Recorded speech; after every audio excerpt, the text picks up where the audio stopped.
All the great communicators in the world have a few things in common. These are the 5 skills that you need to master if you want to be one of them.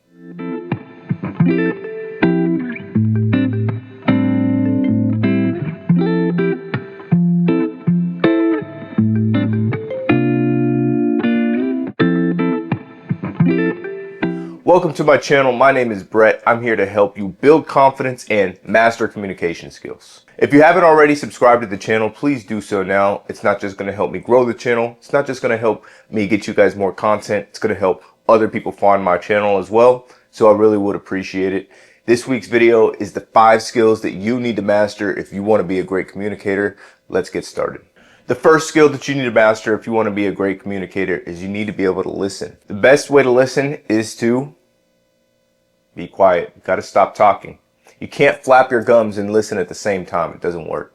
We got 2 ears, 1 mouth. Listen more than you speak. If you want to be heard, you first have to learn to listen. It's the most powerful communication skill that you can learn. Salesmen and therapists are great communicators, not just because of how well they speak, but because of how well they listen. Let's move on to the second skill that you need to master, and that's slowing down your cadence by speaking slower.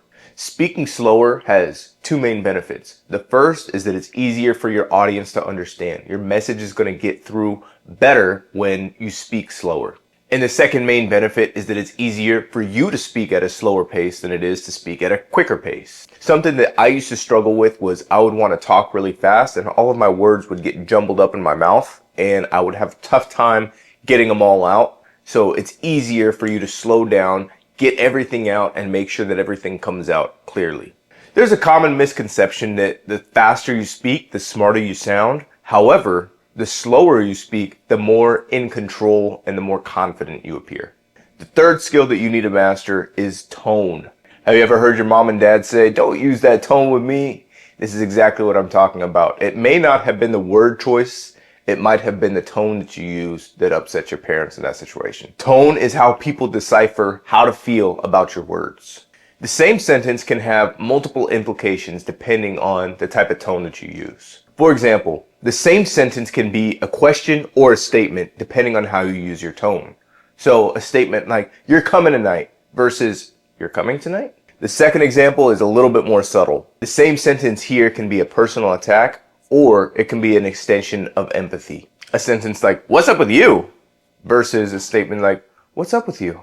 2 different tones give off 2 completely different meanings. The first one sounded really nasty. It sounded like you're attacking somebody, really. The second one was more where you're offering empathy. The next skill that you need to be able to master as a great communicator is emotional control.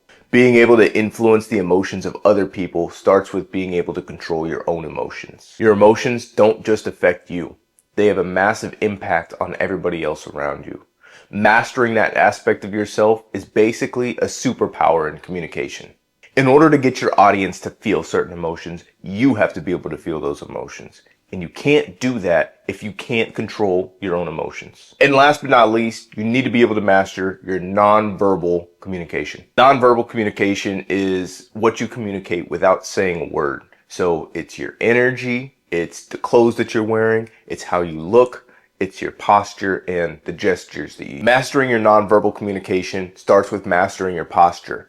You want to sit or stand with great posture. Chin up, chest out, back straight. You also want to keep your hands away from your body. You don't want to keep your hands nice and tight. You don't want to have your shoulders hunched over or anything like that. You want to have nice, open, confident body posture. And then for your gestures, you want to keep your gestures nice and big and get those hands away from your body. Smaller gestures tend to signal nervousness and insecurity. Larger gestures tend to signal confidence, strength, and power. This is a very important one to master because it doesn't matter how great your idea is if you don't know how to package it properly. It's not going to have the impact that your message deserves to have if you have poor body language. Let's quickly recap the 5 skills that we covered in today's video. Number 1, listen.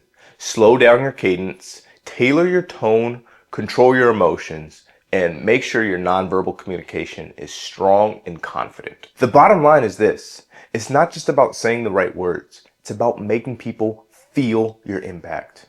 When you practice, develop, and master these 5 skills that we went over today, you'll very quickly separate yourself from the good communicators and earn your way into the great category. That's going to be it for this video. I hope you guys liked it. If you did, give it a thumbs up and drop a comment down below. I'd love to hear your guys' thoughts. Thank you guys for watching. Once again, my name is Brett, and I'll see you in the next video.